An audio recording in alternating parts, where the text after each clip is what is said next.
released one of their player Mustafizur Rahman of Bangladesh. Mustafizur রহমানকে IPL থেকে বাদ দেওয়ার কারণে ভারতের মাটিতে বিশ্বকাপ খেলবে না বাংলাদেশ। তাহলে কি টাইগারদের বিশ্বকাপের ম্যাচগুলো শ্রীলঙ্কায় সরে যাচ্ছে? বাংলাদেশ ক্রিকেট বোর্ড বিসিবির চাওয়া কিন্তু তেমনটাই।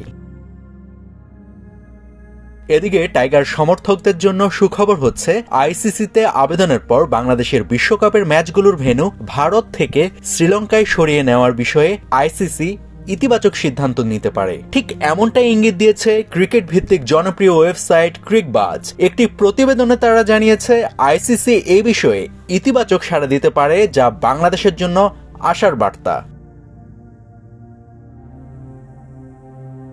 যদিও সবসময়ই একটি আশঙ্কা থেকে যায় যে আইসিসি কোনোভাবে বায়াসড বা প্রভাবিত হয়ে ভিন্ন সিদ্ধান্ত নিতে পারে। তবে এখন পর্যন্ত প্রকাশিত তথ্য অনুযায়ী নেতিবাচক সিদ্ধান্ত নেওয়ার তেমন কোনো যৌক্তিক কারণ দেখছে না ক্রিকবাজ। এর আগে আইসিসি ইভেন্টে জটিল পরিস্থিতিতে কিন্তু ভিন্ন সমাধানের নজির রয়েছে। 2003 সালের বিশ্বকাপে জিম্বাবুয়ে ও কেনিয়ায় গিয়ে ইংল্যান্ড ও নিউজিল্যান্ড না খেলায় যথাক্রমে ওয়াক ওভার দিয়ে পূর্ণ পয়েন্ট দেওয়া হয়েছিল বিপক্ষ দলকে। তবে সাম্প্রতিক সময়ে হাইব্রিড মডেলে আইসিসি ইভেন্ট আয়োজনের একাধিক উদাহরণ রয়েছে। ভারত পাকিস্তান ইস্যুতে ভারত সংযুক্ত আরব আমিরাতে চ্যাম্পিয়ন্স ট্রফি ও এশিয়া কাপ খেলেছে। আবার পাকিস্তানও ভারতের মাটিতে খেলতে রাজি না হয়ে হাইব্রিড মডেলের সুযোগ পেয়েছে।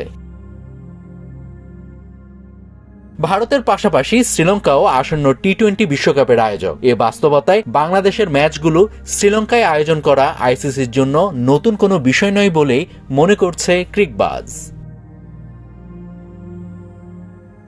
তবে বিসিসিআই জানিয়েছে, লজিস্টিক্স ও ব্রডকাস্টিং এর কারণে ভেন্যু পরিবর্তন মানা সম্ভব নয়, কারণ এতে খরচ বেড়ে যাবে। তবে এই যুক্তির বিপরীতে বলা হচ্ছে, একই দিনে ভারতের 3টি ভিন্ন ভেন্যুর বদলে শ্রীলঙ্কায় একটি ভেন্যুতে 2টি ম্যাচ হলে বরং প্রোডাকশন ইউনিট, কমেন্টেটর ও সম্প্রচার ব্যয় কমতে পারে।